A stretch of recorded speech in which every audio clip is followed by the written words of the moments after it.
Hi guys, welcome to week 5 at Nathbet.com. And if you were with us last week, you will have enjoyed plenty of profit.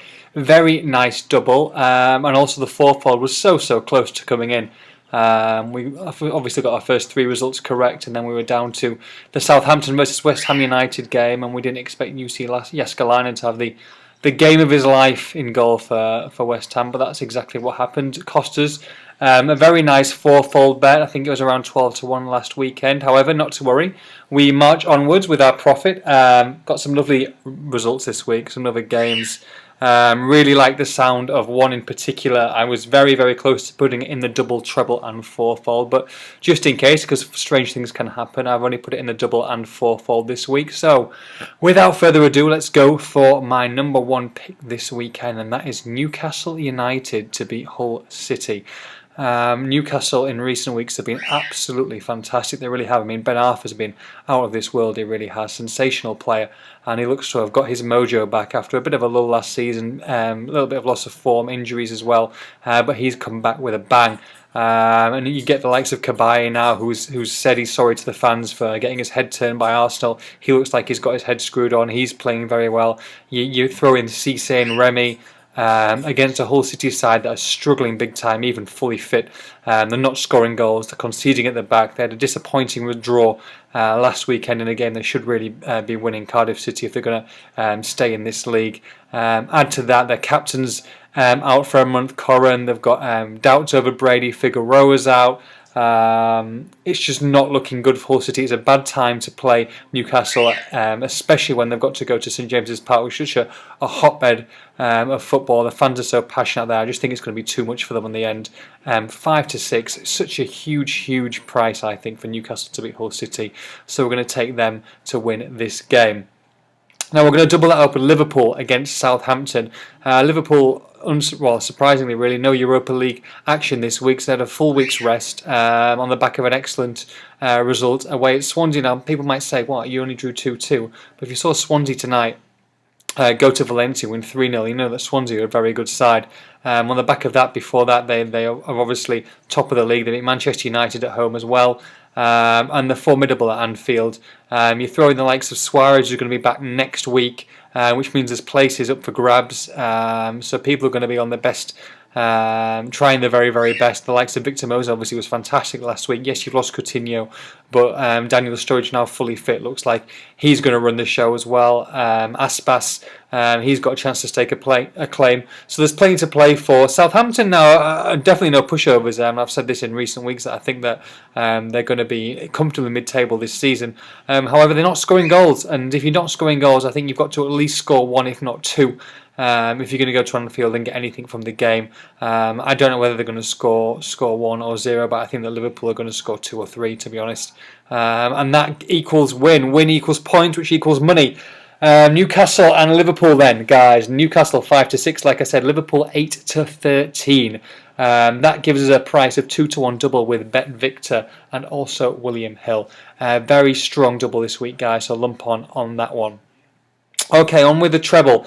I'm going to start in the Championship. There's a full Championship programme in midweek. I'm sure some of you had a little bit of a bet here and there, a little bit of a flutter. Hope you did well on that one. I know that we had a couple of good winners in the Champions League games. Queen's Park Rangers travelled to Yeovil now. Now, Queen's Park Rangers had a tough 0-0 draw against Brighton in midweek, so they're going to be a little bit wary. However, if they're going to go anywhere, they want to be going to Yeovil Town. Yeovil are definitely rock bottom, and rock bottom for a reason. They're not particularly strong, home or away. They're out of their depth, and I think that they'll be on the way down to to League One sooner rather than later. So QPR 11 to 13, which just odds on, which is not a bad price at all. To be honest, I thought they were going to be priced more like 4 to 6 for this game. 8 to 13. 11 to 13 is a lovely price, so we're going to take QPR as the first bet to go to Yeovil and win. Second of all, Cardiff against Spurs. I'm backing Spurs. I'm backing another away win in the treble this week. Spurs available at 10 to 11 now. If you watch the Europa League game, today, you'll be watching it. It would have been yesterday, English time. Obviously, I'm back in California now. they pretty much rested the whole squad. Yes, Danny Rose got injured. Vertonghen came on, and he's probably going to play left back with Dawson and Churekes if he gets his work permit. So they should be fine at the back. But the likes of Soldado was rested. Ericsson came off the bench with a stunning goal. I think we'll expect to see him. Lemay looks fantastic. They've just got so many players and such a good squad now that they can really rotate. And if they're going to go to places like Cardiff, then they shouldn't have too much of a problem, to be honest, whichever squad they play. Andre Villas-Boas could also call on Jermaine Defoe. I mean, I know he's been relegated to the substitutes bench recently, but he's been on fire in the Europa League, so I don't expect to see him off the bench this week. I think he might be able to start in the starting lineup. I think he could partner Soldado up front, but whatever formation, like I said, they play, they should have enough for Cardiff City, so we're going to take them at 10 to 11 to beat Cardiff. So QPR, Spurs, both away wins, and the last one, a home win. We're going to go with West Bromwich Albion to get the monkey off their back and get their first win of the season. Now they face Sunderland, who we're back to lose in recent weeks, and they've done us proud. I don't think Sunderland are going to get anything from this trip. West Brom, these are the type of the games that they win. Nicholas Anelka now is back after his sulk and walking out of training, obviously death of the family or close friend, agent. And then saying that he's not going to play again. He's playing, he's got his head screwed back on again. And obviously you've got the wild card of Sessegnon, who's obviously come from Sunderland. He's going to start against his old club, and you know what's going to happen. First game against your old club, especially when things aren't working out for Paolo Di Canio, you know he's going to get on the score sheet at some point on the day. But I think Nicholas Anelka playing up front on his own, without Shane Long this time, will definitely help him. He's a front man, he's a poacher, and a very good one. So I think Anelka are going to come alive this game. And West Brom available odds against 11 to 10. Very nice price indeed. I nearly put West Brom in the double actually this week, but they're in the treble.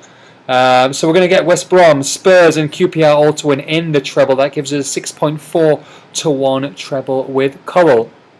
Now on with the fourfold straight away. I did mention the fact that I nearly had a double treble and fourfold with the same side. That was Newcastle. So we're going to put them in the fourfold this week. That'll be the first bet, Newcastle United to beat Hull City. We're going to go through the leagues. One in the Championship, one in League 1 and one in League 2 after our Premier League bet. The first one that's in the Championship is another away victory we're going for, and that's for Watford. We're going to back to beat Barnsley. Watford played in midweek, very, very strong. Barnsley struggling big time, home and away.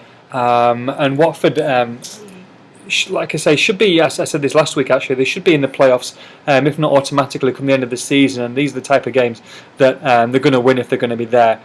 Come the end of April, Watford 15 to 13, so nice price odds against to beat Barnsley. Barnsley notorious slow starters. They've got a couple of injuries in there as well to boot, so I think the 15 to 13 about Watford is a very, very nice price. So we're going to take Watford to beat Barnsley. In League 1, we're going to go with Swindon Town. Yeah, we are. We're going to go with Swindon Town to beat Bristol City. Bristol City, worst away record in League 1 at the moment. There's no points from their 3 games that they played away from home. And Swindon have been pretty good, to be honest. They're not. Definitely not a team that to be reckoned with at home. And I just think there's going to be too much of Bristol City on the day. 21 to 20 odds against for a Swindon side that are mid-table. They probably will be mid-table. And Bristol City, you would say they're similar sides, but definitely City are travelling poorly at the moment. So we're going to take advantage of that, and we're going to go with Swindon Town on that one. And finally, in League 2, we're going to go with the informed side. They have won every single game at home this season. Exeter against Newport. Now, Newport have won 1, lost 2 away. But they've got a couple of bad injuries. I know their captain's out injured. I think the striker's got a niggle as well. Exeter fully fit. They're flying high at the moment in League 2. They're definitely going to be looking for promotion come the end of the season. Nice home game. And when I saw the price, it definitely stood out to me. And I mean, if it was evens or 5 to 6, then I would have left it alone. But 11 to 8, biggest price out of all the bets this week. I couldn't turn that down, so I did put them in the fourfold. So we're going to go with Exeter to beat Newport, giving us a 17.26 to be precise. 17.2, 17.3 to 1 fourfold, and that is with Coral. Standout price with Coral this week. They're 2 of our best 3 bets this week, the double and the treble. Sorry, the treble and the fourfold. I'll go with Coral. Click it on our screen. Go through that link and put your bets on. Obviously, there's free bets aplenty as well. If you look at the side, just click on the free bet icons, put your bets through that, and you have got plenty of decent accumulators. Free £5, £10, £20 bets. as you like it. We like free money here at Nathbet, and that's exactly what we want to use and to rake up those profits. Remember, we've got the long shot as well, and hopefully we'll have plenty more profit, guys. We're 2 for 4. We're in the profit already, we're in the black, and let's hope that we get 2 or even 3 this week. Happy days, have a good one, and enjoy week 5. Bye-bye.